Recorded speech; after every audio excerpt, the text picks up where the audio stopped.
momentos na vida que você enfrenta determinadas situações, onde você diz: ou Deus faz um milagre, ou eu não saio dessa.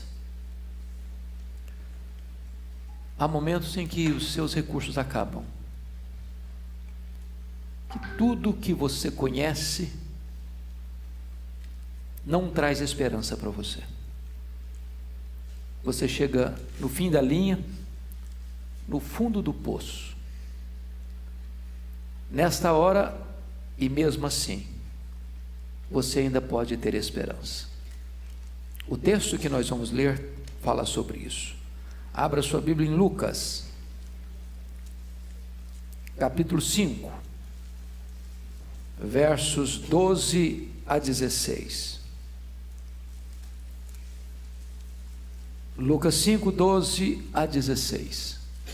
E esse texto diz assim: aconteceu que, estando ele, Jesus, numa das cidades, veio à sua presença um homem coberto de lepra.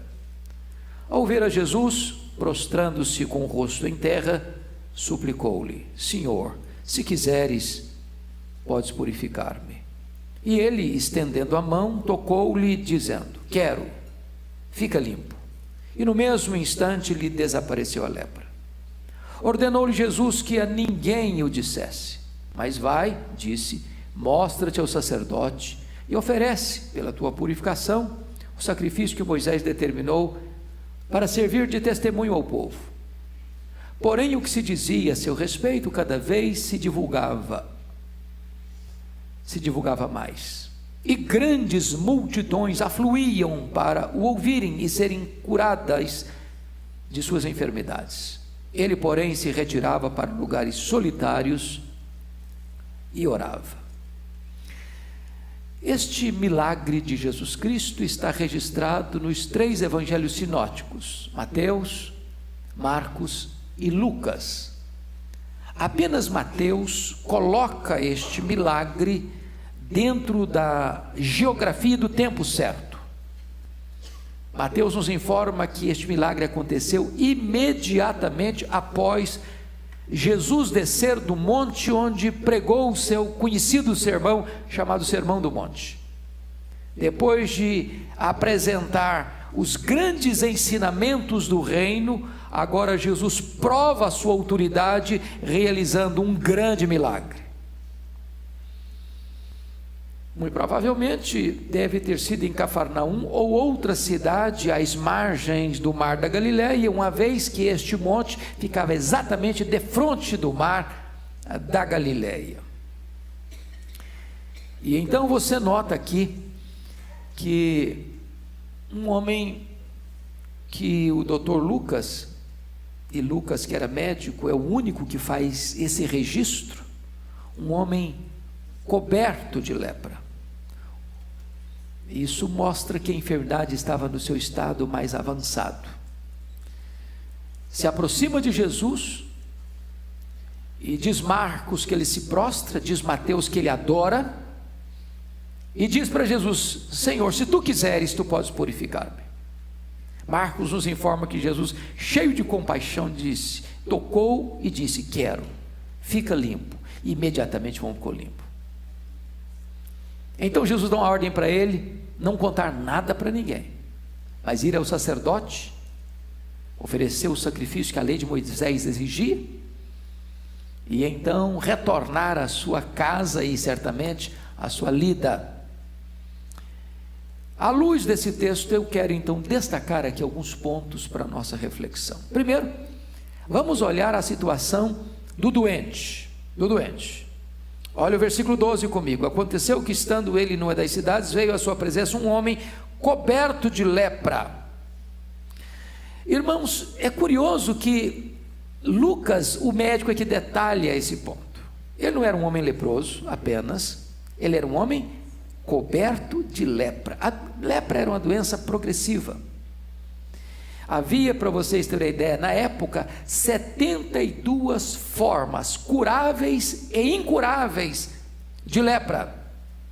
A palavra lepra e o verbo ficar leproso significa descascar. Era uma espécie de alergia da pele em geral, mas havia outros aspectos dessa doença, que inclusive deixava a pessoa deformada, a carne ia apodrecendo, os centros nervosos iam ficando afetados, e a pessoa ia ficando num estágio de apodrecimento em vida.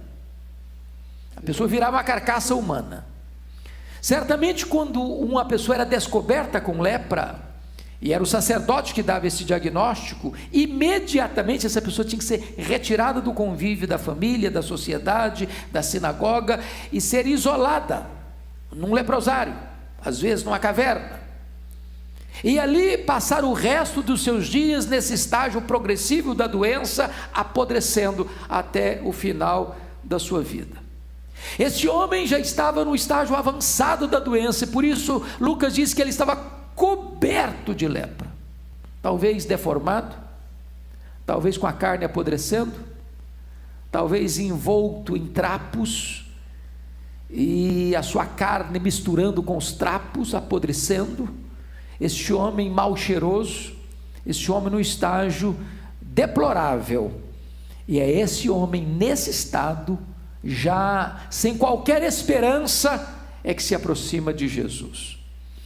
É curioso que a lepra era mais do que uma doença na época. A lepra era um símbolo da ira de Deus. Tem 3 casos na Bíblia de lepra que eram reflexos da ira de Deus: rebelião, no caso da Miriam, irmã de Moisés; mentira, no caso de Giazi, companheiro de Eliseu; e orgulho, no caso de o rei Uzias. A lepra tinha uma conexão muito estreita com o pecado. Se não, vejamos, ela era mais profunda do que a pele, diz a Bíblia, em Levíticos 13:3. O pecado é profundo, ele não é apenas raso, não. A lepra separa, como o pecado separa, Isaías 59:2. A lepra insensibiliza, é por isso que muitas pessoas descobrem estão leprosas, quando cai uma água quente, não sente nada. O pecado vai insensibilizando as pessoas. A lepra deixa marcas no corpo, deformações, o pecado deixa deformações no caráter. A lepra contamina, o pecado é assim. Se você anda com gente que está vivendo uma vida errada, você acaba imitando aquele comportamento errado, contaminando. A lepra deixa a pessoa impura, o pecado também deixa. Finalmente a lepra mata. O salário do pecado é a morte. Este homem estava, portanto, numa situação irremediável. Não havia solução para ele na medicina, não havia solução para ele na religião judaica, não havia solução para ele em qualquer recurso da terra. E mesmo nessa situação, esse homem vai a Jesus. Como é que ele chega diante de Jesus? Confira aí comigo. Versículo 12. Veio à sua presença. Ao ver Jesus, prostrou-se com o rosto em terra e suplicou-lhe: Senhor, se quiseres, pode purificar. Ele chega de forma humilde, ele não chega fazendo exigência, ele chega adorando, ele chega confiando que Jesus tem poder para resolver o problema dele, se tu quiseres. Ele chega reconhecendo a soberania de Jesus e submetendo à vontade soberana dele: se tu quiseres, tu podes. Ele reconhece que Jesus pode o que ele não pode: tu podes purificar-me. Eu não sei que tipo de problema você trouxe aqui nessa tarde. Louvado seja Deus, você não está com lepra de uma enfermidade física, mas o pecado é pior que a lepra. A lepra só pode matar o corpo, o pecado mata o corpo e destrói a alma. Hoje você pode também vir a Jesus e encontrar solução, ainda que o seu problema seja humanamente insolúvel. Mas note comigo o segundo ponto aqui, que depois do doente vem o médico. Ele reconhece no verso 12 que esse médico é onipotente. Se tu quiseres, tu podes. Qualquer médico, por mais instruído ou experiente, ou conhecedor de toda a gama da ciência e dos ramos da medicina, ele tem limitações. Mas esse homem reconhece que Jesus é um médico que não conhece limitações. Ele não sabe o que é causa perdida. Ele não sabe o que é problema insolúvel. Ele não sabe o que é uma vida irrecuperável. Ele não sabe o que é um pecado que não possa receber perdão, onde há quebrantamento e arrependimento. Então ele vai a Jesus. Agora notem comigo o médico no versículo de número 13. E ele, Jesus, estendendo a mão, tocou-lhe, dizendo: quero, fica limpo. É curioso que um leproso não podia ser tocado. Se um puro tocasse um leproso, o puro tornava-se impuro. Mas Jesus, sendo puro, toca o impuro e não fica impuro, mas torna o impuro puro. Ele muda o quadro, ele reverte a situação. Mas Marcos nos informa que o Senhor Jesus toma duas atitudes. Primeiro, ele se compadece daquele homem. Segundo, ele toca aquele homem. Por que Jesus toca aquele homem? Por que Jesus não o cura à distância como curou os outros 10 leprosos? Para mostrar uma coisa para nós: Jesus é capaz não apenas de curar a sua enfermidade, Ele é capaz de se compadecer de você. Ele é capaz de sentir a sua dor. Ele é capaz de se identificar com você no seu sofrimento. Ele é capaz de dar um passo a mais e além e dizer o seguinte: mesmo que você esteja apodrecendo, como aquele homem estava apodrecendo, eu me importo com você. Para mim você tem valor, para mim você é importante. A palavra tocar na língua grega aqui não é apenas um toque de leve e sem, até com repulso, até como às vezes você e eu fazemos. Uma pessoa chega para pedir uma esmola para você, ela está tão suja, tão maltrapilha, tão mal cheirosa, que você é capaz de abrir o vidro do seu carro e dar uma moeda, um dinheiro, mas evitando que a pessoa toque na sua mão ou aperte a sua mão. Ou nunca aconteceu isso com você? A palavra toque aqui é no sentido de uma espécie de abraço. É como se Jesus tivesse envolvido aquele homem mal cheiroso, apodrecendo, dizer: eu me importo com você. Eu quero curar não só a sua doença, eu quero curar a sua alma, eu quero curar suas emoções, eu quero curar a sua autoestima achatada, eu quero curar seu complexo de inferioridade, eu quero curar os traumas da sua mente, das suas emoções, da sua alma, da sua vida. Veja mais o que esse médico faz. Além de tocar esse homem, Jesus responde para ele assim: quero. Se tu quiseres. Jesus responde: eu quero. E Jesus diz: fica limpo. A medicina da época não podia falar isso. A religião da época não podia falar isso. Os sacerdotes da época não podiam falar isso. Eles podiam só identificar e diagnosticar a doença, mas eles não tinham poder para curar a doença. Pois Jesus é o médico dos médicos, pois Jesus é aquele que resolve o seu problema que nenhuma outra pessoa pode resolver. É aquele que pega você na situação mais adversa da vida e diz: para você não tem saída na sua família, na medicina, na psicologia, nas filosofias humanas, na religiosidade humana, mas aquilo que os homens não podem fazer por você, eu posso fazer e vou fazer e faço agora. Fica limpo. Fica limpo. A terceira coisa que eu chamo a sua atenção aqui no texto é a cura. Veja você comigo, por gentileza, no versículo 13, está escrito assim: e no mesmo instante lhe desapareceu a lepra. A lepra era uma coisa tão grave lá naquele primeiro século, que a cura de um leproso era considerada pelos judeus uma ressurreição. Quando alguém ficava leproso, já podia assinar o atestado de óbito, só precisava marcar o dia. Não dá para marcar o dia, mas o atestado de óbito já podia ser assinado. Não era reversível essa doença. Era impossível que alguém pudesse ser curado de uma maneira natural da medicina.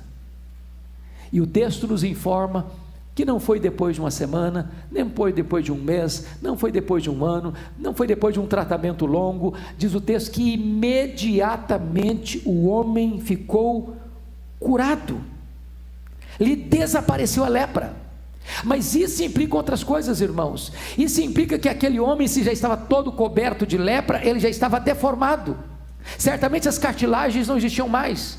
O nariz, as orelhas, os lábios, a ponta dos dedos, tudo isso estava já contaminado, tudo isso já estava deformado, e Jesus refaz esse homem, Jesus repagina esse homem, Jesus devolve a esse homem o seu estado anterior. Jesus faz um milagre pleno e completo, não só fazendo com que a enfermidade desaparecesse, mas o seu corpo fosse restituído e restabelecido. Eu quero dizer para você que a sua cura hoje pode ser completa. Eu quero dizer hoje para você que, por pior que seja a situação que você entrou aqui, com os seus dramas, com as suas angústias, com os seus traumas, com os seus recalques, com as suas dores, com os seus pecados, com as suas mazelas, com as suas quedas, com os seus fracassos, Jesus está aqui hoje e Ele é poderoso para reverter a situação mais difícil da sua vida e trazer para você cura completa, libertação plena. Libertação plena. Mas há uma outra coisa que eu quero destacar no texto. Veja comigo o que Jesus disse para ele no verso 14, é o testemunho. Ordenou-lhe Jesus que a ninguém o dissesse, mas vai e disse: mostra-te ao sacerdote e oferece pela tua purificação o sacrifício que Moisés determinou para servir de testemunho ao povo. Jesus dá duas ordens para ele, uma compreensível, outra parece que não.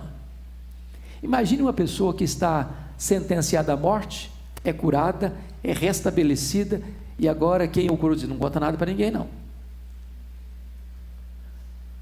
Ele não conseguiu cumprir essa ordem, ele contou para todo mundo, ele saiu propalando isso. O que é curioso é que às vezes hoje Jesus diz: vai e conta para todo mundo, e a gente se cala. Hoje o pastor Ival disse aqui que 93% dos crentes hoje nunca levaram uma pessoa a Cristo, não porque não receberam de Jesus uma ordem, ide por todo mundo e pregar o evangelho, mas é porque, a despeito de terem sido curados, libertos, perdoados, redimidos, resgatados, nós guardamos essa mensagem para nós. Nós não repartimos o pão com quem está com fome, nós temos o remédio e nós omitimos o remédio. Nós temos a saída para as pessoas, apresentar o evangelho e nós nos acovardamos. Este homem foi proibido de falar e ele falou. Mas quando Jesus vai e disse assim: vai lá, conta, vai lá, oferece o sacrifício ao sacerdote, o que Jesus está dizendo isso? Ele não estava curado? Claro que estava curado. O que Jesus está fazendo é protegendo esse homem. Se esse homem retornasse desse local para a sua casa, ele poderia ser rejeitado. As pessoas podiam olhar para ele com censura, com milindres. Era o sacerdote que dava o diagnóstico da doença e era o sacerdote que liberava a pessoa da doença. Não, está curado, pode voltar. Era como se ele tivesse um certificado de cura, é como se ele tivesse uma garantia de que ele podia retornar à sua família, ao seu trabalho, à sinagoga, aos seus encontros sociais, sem qualquer possibilidade de alguém olhar para ele: não, você não pode entrar aqui, porque você pode ter ainda lepra, você de fato talvez ele não tenha sido curado. Jesus está protegendo este homem com esta ordem. Isso é um testemunho de que o milagre de Jesus é verificável, é público e é real.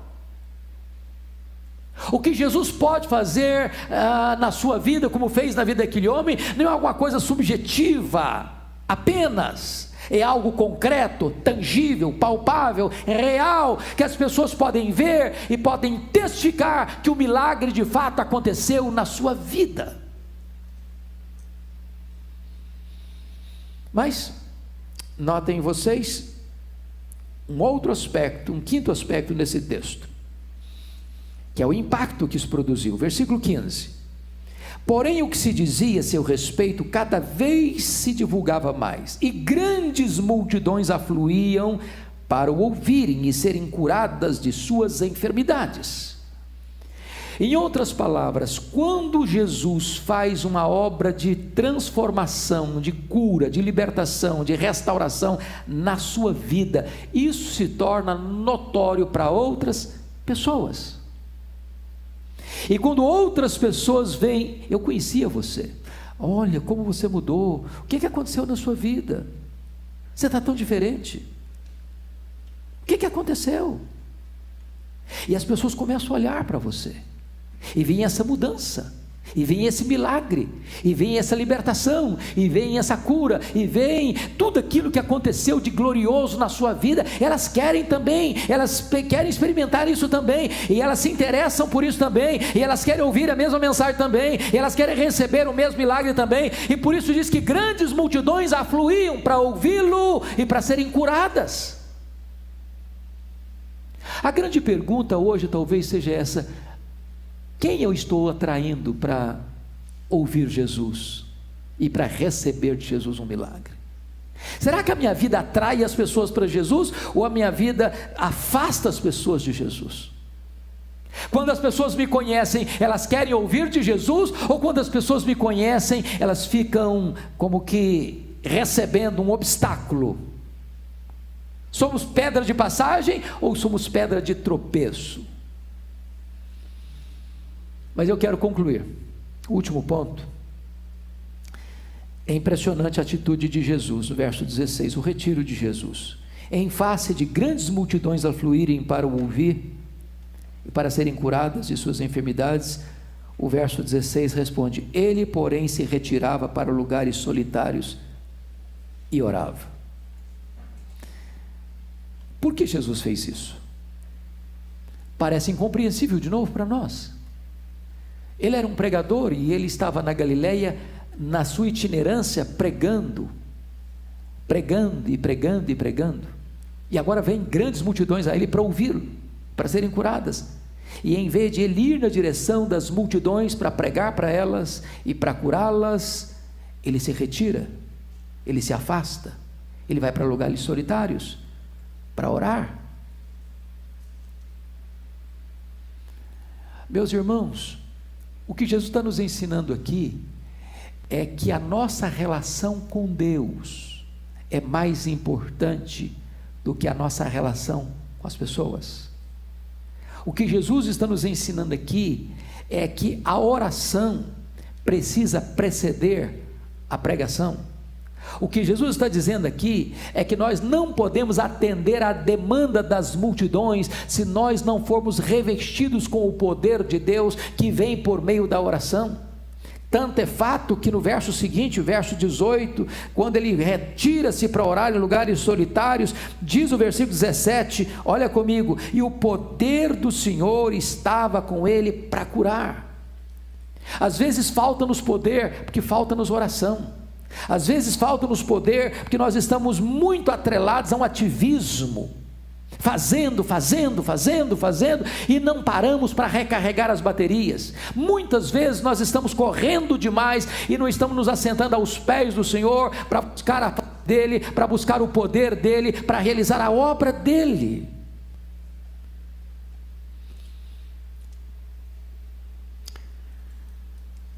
Eu quero dizer para você que Jesus é o mesmo. E talvez alguém aqui está aflito, e talvez alguém está aqui precisando de um milagre na sua vida. Talvez alguém está aqui hoje dizendo: Senhor, ou o Senhor faz um milagre e eu não vejo saída. Pois se você for a Ele com o coração quebrantado, tenha certeza, Ele se compadece de você. Ele toca você, Ele cura você, Ele restaura você, Ele restitui alegria a você, Ele faz tudo novo na sua vida. Vamos ficar em pé, vamos orar ao Senhor.